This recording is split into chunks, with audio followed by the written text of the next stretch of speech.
আজকে আপনাদের জন্য নতুন একটা প্রজেক্ট নিয়ে আসলাম। আমার বাড়ি আমার ঘর ডেভেলপার কোম্পানির। এটা হচ্ছে আমাদের বায়না সূত্রে জমির মালিক আমার বাড়ি আমার ঘর ডেভেলপার কোম্পানি। আমাদের টাওয়ারের নাম হচ্ছে বনলতা টাওয়ার। আমাদের লোকেশনটা হচ্ছে আপনার ত্রিমোহনী বাস স্ট্যান্ডের মাত্র 2 মিনিট ভিতরে। এটা হচ্ছে আপনার লিবার্টি স্কুলের অপোজিট পাশে।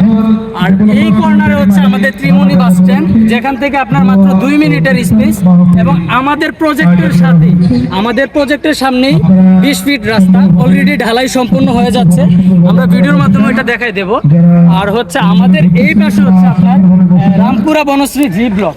হ্যাঁ, এখানে হচ্ছে আপনার 5 নম্বর রোডের সাথেই, মানে আমাদের যেই প্রজেক্টটা এটা হচ্ছে আপনার এখানে হচ্ছে আপনার নর্দার্ন টাওয়ার। সেক্ষেত্রে আমাদের এই জমিটা হচ্ছে 20 কাঠা জমির মধ্যে B+G+11। আমাদের এই প্রজেক্টটা খুব অল্প সংখ্যক শেয়ার বাকি আছে। যারা দ্রুত আমাদের এই শেয়ারটাতে ইনভেস্ট করতে চাচ্ছেন খুব লাভবান হবেন, কারণ আমাদের এই প্রজেক্টে অলরেডি 50% শেয়ার অলরেডি বিক্রি হয়ে গেছে। খুব দ্রুতই আমাদের প্রজেক্টের কাজ চলবে, কারণ আমাদের যে প্রজেক্টের অলরেডি প্ল্যান দেওয়া জমা হয়ে গেছে। তো সেক্ষেত্রে আপনারা দেরি না করে আমাদের দ্রুত আমাদের প্রজেক্টের আমাদের দেওয়া নাম্বারে কন্ট্যাক্ট করবেন, অথবা আমার বাড়ি আমার ঘর ডেভেলপার অফিসে যোগাযোগ করতে পারবেন। আমাদের অফিস হচ্ছে জুরপুকুর মাঠ সংলগ্ন। আমাদের প্রজেক্টে আজকে রমজান উপলক্ষে ইফতারের যে প্রোগ্রাম চলছে, ঈদ উপলক্ষে একটা অফার দেওয়া হয়েছে। যারা ঈদের আগে আমাদের এই প্রজেক্টে শেয়ার নিচ্ছেন তাদের জন্য খুব দ্রুত একটা অফার দেওয়া হয়েছে। আপনারা আমাদের এখান থেকে একটা আকর্ষণীয় পুরস্কার পাবেন, অথবা আপনাদেরকে একটা কিছু সম্মানী করা হবে।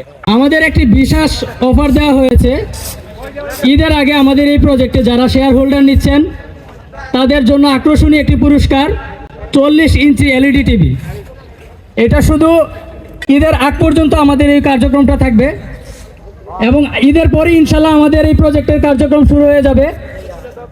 যারা আমাদের এই শেয়ার হোল্ডার নিতে চাচ্ছেন, আমাদের কিছু সংখ্যক শেয়ার বিক্রি বাকি আছে। ইনশাল্লাহ আশা করছি আপনারা অবশ্যই আমাদের এই প্রজেক্টে ইনভেস্ট করে খুব লাভবান হবেন এবং প্রফিট পাবেন। ধন্যবাদ।